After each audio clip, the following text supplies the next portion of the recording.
దాని ఎఫెక్ట్ ఎలా చూపిస్తుందో అనుభవించే కర్మ కూడా తప్పనిసరిగా అనుభవిస్తే కానీ వదలదన్నమాట. ఈ ప్రపంచంలో ఎంతటి వాడైనా తప్పించుకోలేని కర్మ పేరు ఏమిటనమాట? ప్రారబ్ధము. మహాత్ములు కూడా తప్పించుకోలేరు. ప్రారబ్ధం నవినా భోగో నశ్యతీతి సునిశ్చితం.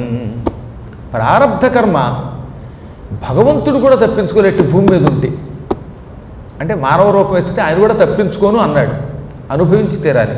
కానీ మృతిశ్చ తస్య సంజాత తదా తస్య క్షయో భవేత్. ఎంత చిత్రం!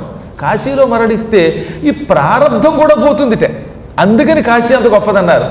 నువ్వు అనుభవించవలసిన కర్మ కూడా కాశీలో మరణిస్తే ప్రారబ్ధము కూడా నశిస్తుంది అని 23వ అధ్యాయం 12 జ్యోతిర్లింగ మహాత్మ్యం శివపురాణంలో కోటి రుద్ర సంహితలో 49వ శ్లోకంలో చెప్పారు. 49వ శ్లోకంలో అనుభవించి తీరవలసిన ప్రారబ్ధ కర్మ కూడా తొలగే ఏకైక స్థలం వారణాసి. అక్కడికి వెడితే చాలు మహాపాపాలు భస్మం అయిపోతాయి. ఇక కాశీ కాశీ కాశీ అని నిరంతరం తలుచుకున్నటువంటి వ్యక్తి ఎంత యోగం పొందుతాడో ఆలోచించు. భస్మం అయిపోతాయి మన పాపాలు.